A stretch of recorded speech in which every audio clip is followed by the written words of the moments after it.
Kita mulai saja ya.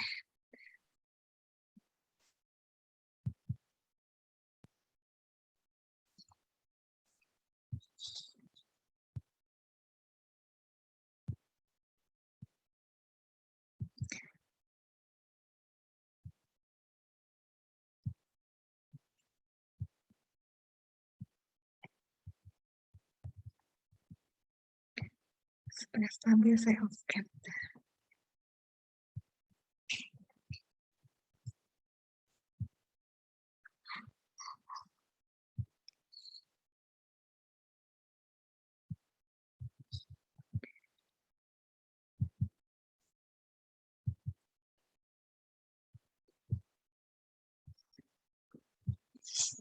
Saya jelaskan sedikit secara singkat mengenai analisis ROI dan analisis untuk profitabilitas.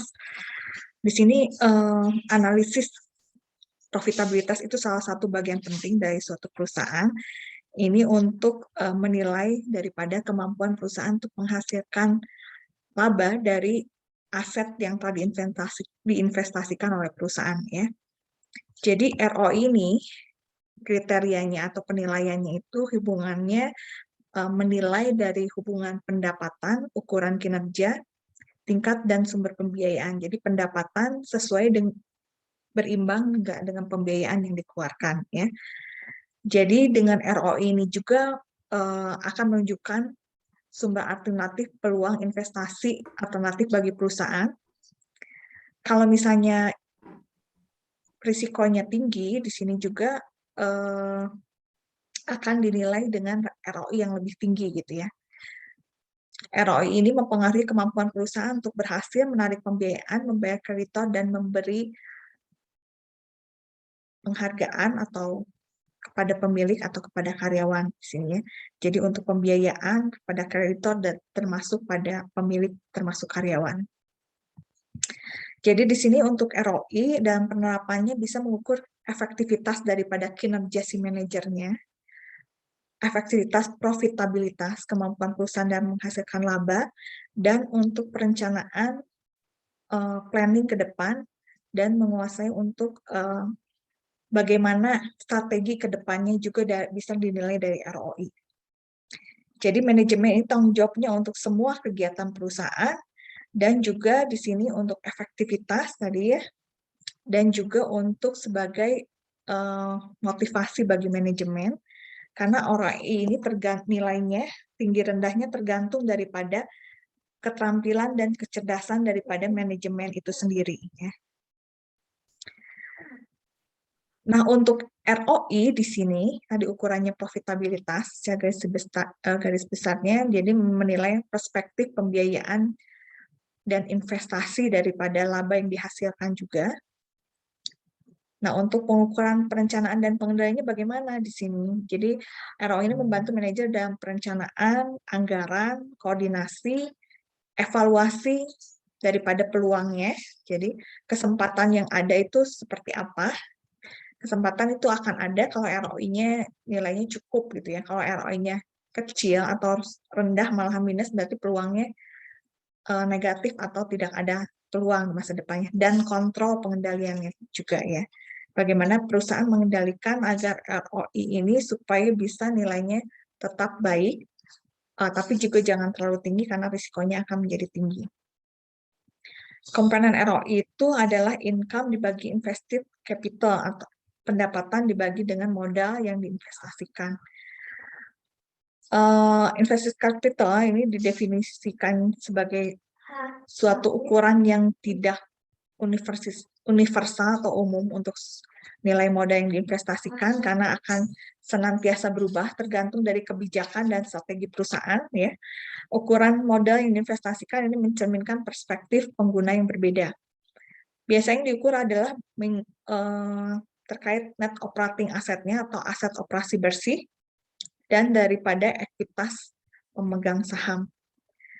Kalau net operating asset fokusnya berarti kita menilai perputaran daripada net operating asset.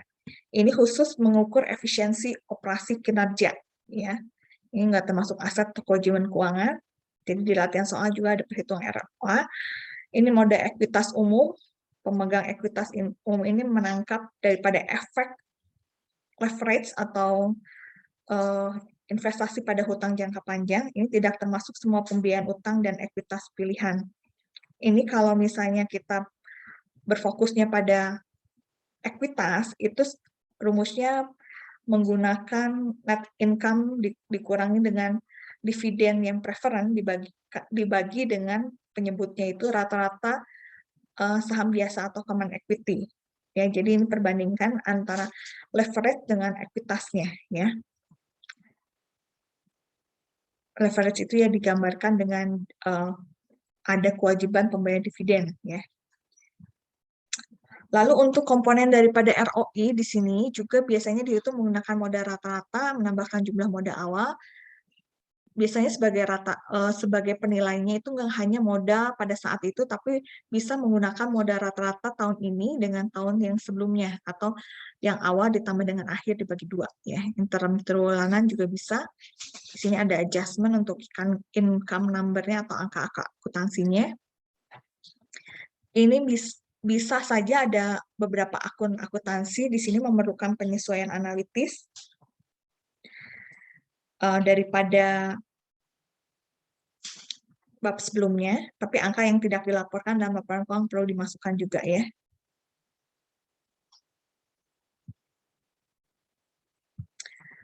Nah, bisa juga menggunakan NOPAT.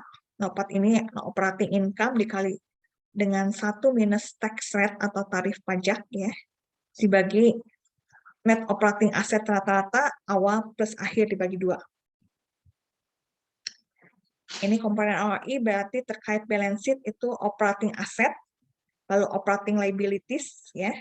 Operating asset dikurang operating liabilities sama dengan net operating asset, lalu financial liabilities dikurang financial asset sama net financial obligation. Net financial obligation ditambah stockholder equity sama dengan net financing. Jadi ini perbedaan antara operating dan non-operating aktivitas. Di sini lebih ke sifatnya operating, ya. Lalu ROCE atau dikenal dengan return on common equity, ini net income dikurangi dividen preferen dibagi dengan rata-rata ekuitas awal plus akhir dibagi 2, ya. Kalau kita mendisagregasi artinya memecah asal usul daripada RNOA di sini sama dengan dari rumus NOPAT dibagi penjualan dikali penjualan dibagi rata-rata NOA, ya. Itu sehingga rumus akhirnya sama dengan NOPAT dibagi rata-rata net operating asset. Atau sama dengan operating profit margin dikali operating asset turnover, ya, seperti itu. Nah, untuk efek daripada operating leverage pada RNOA di sini berarti ini tinggal dikalikan 1 plus operating leverage, ya. RNOA sama dengan NOPAT dibagi penjualan kali penjualan dibagi average operating asset.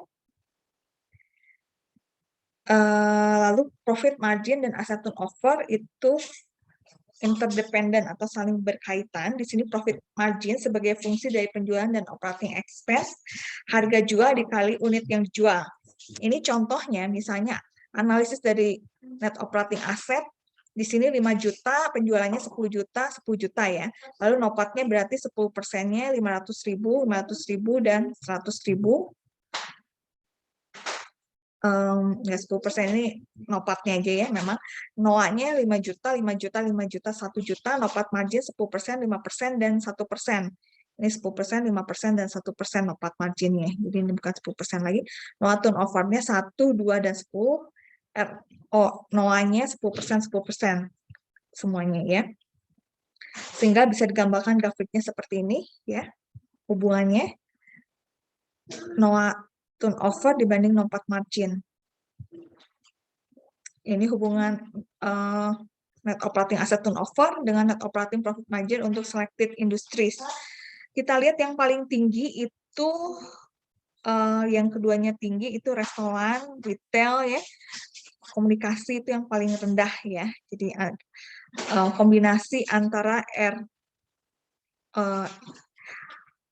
operating asset dengan operating profit margin untuk industri-industri pilihan. Nah, Nah, ini pembagian ininya, jadi artinya ini hierarki daripada RNOA.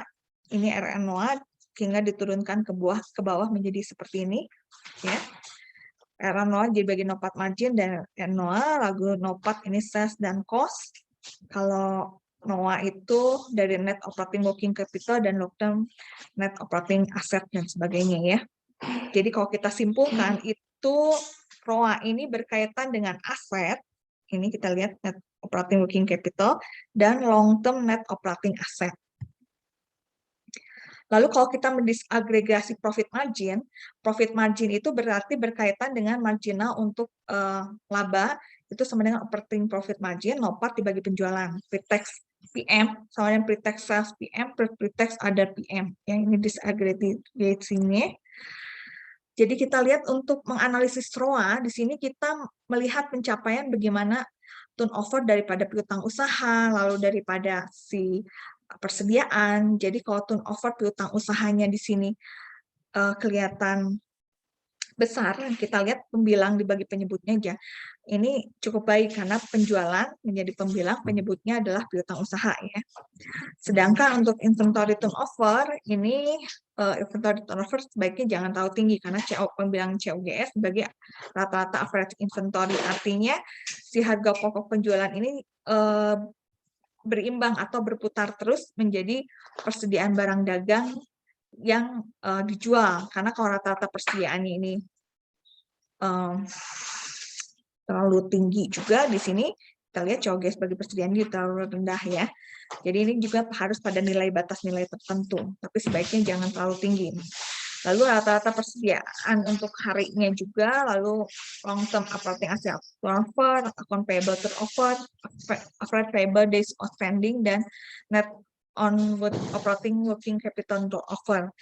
Jadi kita lihat di sini efektivitas daripada kinerja operasional perusahaan terkait dengan piutang usaha, persediaan, dan dengan kewajiban.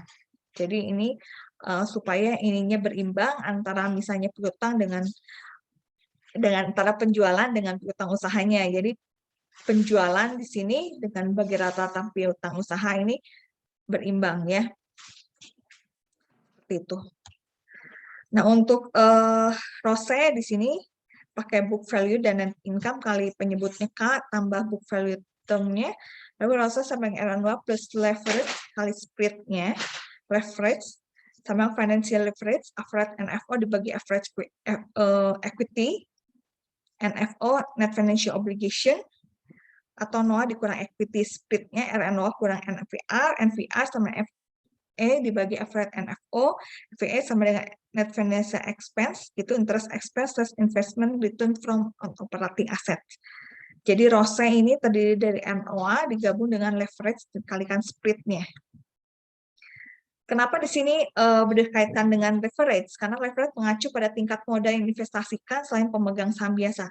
Karena sumber pendapatan itu tidak hanya aset, tapi bisa sumber dari hutang usaha, ya. Jadi semakin besar perbedaan pengembalian antara ekuitas umum dan pemasok modal, ini semakin sukses dari perdagangan ekuitasnya. Alternatif daripada ROCE disaggregation-nya, di sini kita lihat berarti ada adjusted profit margin, asset turnover plus leverage, ya. Ini nanti, ini memang terdiri dari rumus-rumus. Kita kaitkan dengan refleksinya saja, ini hidup adalah Kristus dan mati adalah keuntungan.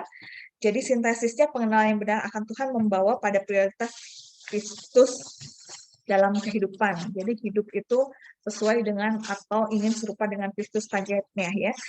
Jadi segala sesuatu bisa atau mampu dihadapi karena sukacita pengharapan kepada Tuhan. Sumber kekuatan kita adalah pengenalan kepada Kristus dan sumber kekuatan perusahaan adalah produknya di sini, penjualannya. Jadi prioritasnya adalah omset atau penjualan. Sebagai pengikut Tuhan, di sini akan terus bersukacita dalam hidup jika mengenal Kristus. Dan perusahaan juga akan terus bertahan selama masih ada penjualan produknya yang profitable. Profitable ini tadi berimbang antara tingkat penjualan sehingga menghasilkan pendapatan dengan tingkat pembiayaannya. Ya, pembiayaan terlalu tinggi akan menyebabkan keuntungan yang rendah soalnya, ya. Ini contoh soalnya, ini berkaitan share company, ini contohnya menjual secara grosir, masing-masing harga retailnya $10. Pada periode fiskal, ia jual 500.000 prosesor. Biaya tetap untuk tahun 8 total 1.500.000 termasuk biaya bunga pada surat utang 7,5%, biaya variabel $4 per prosesor untuk bahan. SIR mempekerjakan sekitar 20 karyawan pabrik yang dibayar per jam, masing-masing menghasilkan 35.000 pada tahun ke-8. Nah, saat mengalami negosiasi kerja di sini, ternyata ada karyawan pabrik itu mengharapkan kenaikan upah sebesar 6% dari biaya tetap dan memperkirakan pertumbuhan 10% dan volume penjualan tahun ke-9. SIR baru ini mempekerjakan 2 karyawan pabrik tambahan per jam, neraca terkondensasi untuk SIR pada akhir tahun fiskal 8 mengikuti tarif pajak adalah 50%. Nah, ini neracanya, asetnya, total aset 8 juta, demikian pun total liabilities dan equity 8 juta ya. Yang diminta menghitung kembali modal investasikan, aset operasi bersih, modal ekuitas umum, itu kenaikan upah. Nah, ini kita coba jawab, ini dari problem 82. Jadi langkah yang awal di sini menghitung return ROI pada capital, itu dihitung dengan perhitungan seperti ini. Penjualan berarti 500.000 unit kali $10 itu $5 juta. Fixed cost-nya 1.500.000 ya. Variable cost-nya 500.000 unit tadi pada harga $4 di sini. 500.000 unit, harganya fixed cost-nya adalah $4 di sini ya. Ini harga jual $10 kali 500.000, ya tetap 1.500.000, biaya variabelnya $4 per prosesor. Biaya variabel, $4 per prosesor, fixed cost 1.500.000, labor cost-nya 20 karyawan 35.000 menjadi itu 20 karyawan 35.000, jadi 20 kali 35.000 sama dengan 700.000. Income before tax-nya sama dengan 800.000. Ya, income before tax sama dengan 800.000.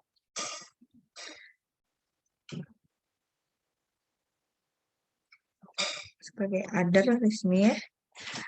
Tax-nya 50% rate, berarti 50% kali 800.000 sama dengan 400.000, net income-nya berarti sama dengan 400.000. Karena income before tax-nya 800.000, ini dihitung ya. 5 juta dikurangi 1.500.000 dan 2.700.000. Hasilnya 800.000, 2.700.000 ditambah 1.500, ini sama dengan 4.200.000. 5 juta kurang 4.200.000 sama dengan 800.000. Jadi income before tax dari hasil pengurangan penjualan dikurangi biaya-biaya itu, biaya fixed cost, variable cost, dan labor cost. Sedangkan tax-nya 50% daripada income before tax. Jadi 50% kali 800.000, 400.000 net income. RNOA sama dengan 400.000 plus 2 juta, ini kali 7,5%, dikali 1 minus 0,5% dibagi 8 juta kurang 2 juta di sini. Jadi 475.000 dibagi 6 juta sama dengan 7,92%. Ya, ini sesuai dengan ini yang di soal. Tadi 1.500.000, tapi di sini ada 500.000 biaya tambahan, jadi diperkirakan di sini ininya sebesar 2 juta ya, kali 7,5%.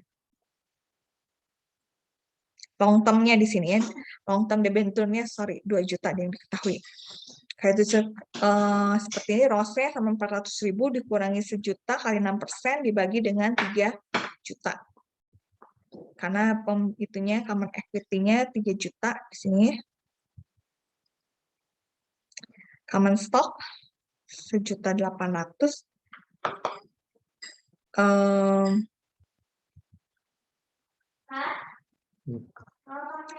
Nah, untuk work rate analysis untuk menghimpun untuk mendapatkan target return dari invested capital, penjualan berarti 550.000 unit dikali $10, 5.500.000.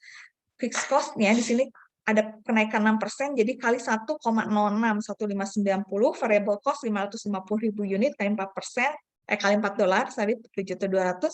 Income before labor cost and tax, jadi 1.710.000. Nah, untuk perhitungan mencapai 10% rate di sini dengan numeratornya 600.000, invested capital-nya 6 juta, berarti net income tambah interest expense kali 1 minus 50% tarif pajak, berarti 600.000, net income plus 2 juta, kali 7,5% kali 1 minus 0,5%, jadi 600.000, net income-nya sehingga nilainya sama dengan 525.000 ya. Dari perhitungan rumus yang ini, jadi dibalikan sehingga dihitung net income sama dengan 525.000 seperti itu. Untuk mengasumsikan 50% rate di sini kalau misalnya SIR memerlukan pre-tax income 1.050.000, sedangkan income before labor and tax itu 1.710.000. Berarti labor cost-nya mesti berapa? Berarti tinggal 1.710.000 kurang 1.050.000 sama dengan 660.000. Kalau karyawan ditambah 2, berarti 660.000 dibagi 22 karyawan, sama dengan 30.000 gajinya per karyawan. Nah, ini saya tugas, mungkin di sini yang belum saya tambahkan itu adalah neracanya. Di sini saya tambahkan informasi neraca, jadi baru bisa kalian kerjakan ya. Untuk informasi tugasnya ada yang kurang. Oke, sampai di sini ada pertanyaan? Cukup jelas?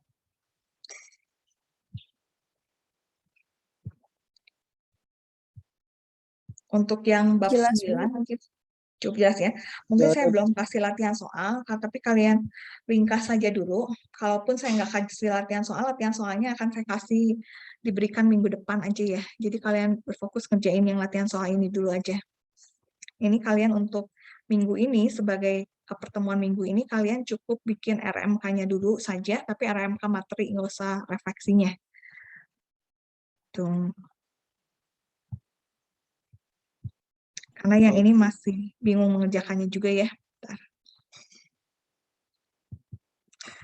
Jadi kalau prospektif itu kita berbicara teorinya di sini, itu kita berbicara untuk bagaimana menganalisa potensi prospek di masa depan, sebetulnya seperti apa ya.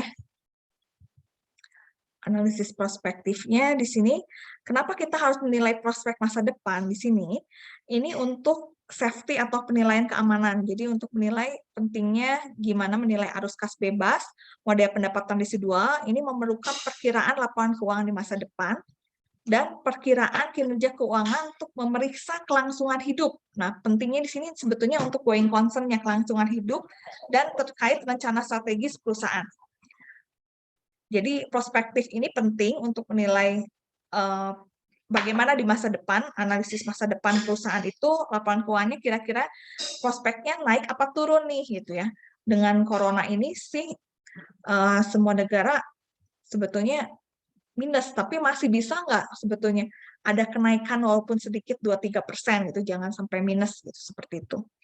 Lalu penilaian solvabilitasnya seperti apa di sini? Bagaimana kemampuan perusahaan untuk menangani atau mengelola hutang jangka panjangnya. Di sini kemampuan perusahaan untuk memenuhi persyaratan layanan hutang jangka pendek maupun jangka panjang, tapi solvabilitas itu lebih ke jangka panjang. Jadi bagaimana dia mengelola hutang jangka panjang supaya hutang jangka panjang ini bisa mampu dibayar, tapi juga bisa menghasilkan pendapatan yang baik di masa depannya. Ya, jadi gunanya hutang sebetulnya untuk juga sebagai investasi ya, karena di sini memperoleh dana pinjaman. Lalu untuk proses proyeksinya, di sini sebetulnya dasar proses proyeksinya itu adalah dari nilai historis sebelumnya. Kalau historis sebelumnya di sini baik, tentunya prospeknya akan lebih baik. Tapi kalau tren historisnya kurang baik, potensi baiknya mungkin targetnya nggak terlalu tinggi-tinggi ya. Lalu tingkat aktivitas makroekonomi, landscape-nya juga ya. Tinggal berapa menit saya ini aja cepet ya. Lalu campuran toko baru versus toko lama, inisiatif secara strategis. Lalu di sini kita lihat, di sini biasanya selalu dilampirkan 3 tahun terakhir, ya ini 2005, 2004, 2003. Terus pertumbuhan penjualan, gross profit margin, biaya administrasi, biaya depresiasi, ini yang paling bawah ya, selected ratio ini biasanya dari income statement, ini yang dinilai selected ratio-nya. Ini semua berkaitan dengan pertumbuhan penjualan dan pertumbuhan laba biasanya, lalu rasio-rasio biaya yang dianggap penting, depresiasi, interest expense, income tax expense, dan sebagainya. Lalu proyeksi untuk income statement di sini, langkahnya itulah yang pertama kita menentukan proyeksi untuk penjualan, bukan penjualan proyek, ada proyek penjualan enggak, tapi maksudnya prediksi penjualannya dulu di awal ya. Lalu yang kedua adalah prediksi mengenai biaya untuk barang yang dijual dan margin laba kotor menggunakan rata-rata historis sebagai persentase dari penjualan. Lalu biaya prospek SGE-nya juga di sini, biaya penjualan general dan administration menggunakan rata historis, biaya penyusutan, biaya bunga proyek, dan biaya pajaknya juga ya. Nah, di sini berarti penjualan, misalnya kalau proyeksinya akan naik 11,45%, penjualan terakhir dikali 1,11455. Lalu gross profit-nya di sini terakhir itu 17,157. Ini gross profit margin terakhir, misalnya rata-ratanya 32,86%, berarti proyeksinya gross profit margin tahun terakhir 2005, proyeksi 2006-nya 52204 kali sekian persen. Lalu COGS-nya pun seperti itu ya. COGS berarti sales dikurangi gross profit margin. Lalu SGE ini juga dari persentasenya dikalikan, depresiasi juga dari persentase, interest juga sama, income before tax. Nah, income before tax daripada si gross profit di sini nanti dikurangi dengan biaya-biaya ini sehingga menjadi income before tax. Lalu dihitung tax expense kayak persentase, extraordinary discounted item nggak ada, misalnya net income berarti sama dengan nilai akhir tuh setelah dikurangi interest, income before tax, ya dikurangi tax expense. Jadi sampai poin nomor 7 dikurangi tax expense itu sama dengan net income, ya. Lalu jadi proyeksinya di sini kita bisa dapat basis step awal, total penjualan, COGS, dan sebagainya ya. Ini dari rasio-rasio yang diperlukannya datanya. Setelah memproyeksi income statement, di sini kita juga bisa memproyeksi untuk balance sheet di masa depan. Ini kita pertama memproyeksikan aset lancarnya selain uang tunai, lalu proyeksi PPE, kewajiban lancar, utang jangka panjang, utang jangka pendek, dan yang lainnya. Ya. Asumsikan saldo yang sama dengan ini step-stepnya diikuti aja sampai step 10, kalian bisa baca. Jadi di sini kita lihat harus ada neraca daripada yang sebelumnya di sini ya. Ini rasio yang digunakan account receivable turnover, inventory turnover, account payable, account expense, tax payable, dividend per share, capital expenditure, dan capex dibagi penjualan. Nah, ini step-stepnya penjualan dulu itu dihitung dari rasio bukan penjualan, piutang usaha. Kalau penjualan itu di income statement, piutang usaha di sini dihitung dari rasio receivable turnover. Ya. Misalnya 5650 itu dihasilkan dari penjualan di income statement proyeksi, tentunya dibagi receivable turnover. Nilainya inventory juga seperti itu. COGS yang didapatkan di proyeksi income statement, berarti proyeksi income statement nyambung ya ke proyeksi balance sheet. Dibagi dengan nilai inventory turnover. Demikian pun dengan PPE di sini ya.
Ini masih ada pertanyaan sampai sini? Tes.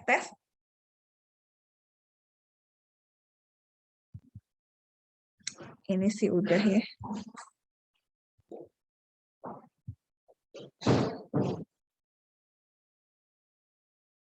Suaranya putus-putus, Bu. Putus-putus ya. Ya karena jaringannya.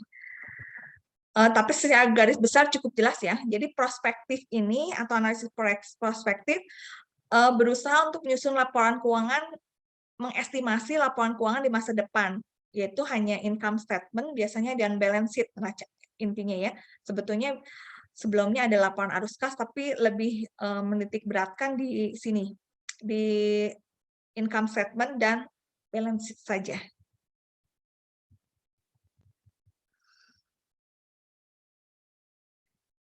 Oke, ada pertanyaan sampai sini. Yang kalian bikin sebagai absensi itu RMK materi yang prospektif ini aja dalam bentuk uraian singkatnya gitu ya, dari penjelasannya. Walaupun ini dalam perhitungan angka-angka, tapi kalian bisa menguraikan dalam bentuk kalimat.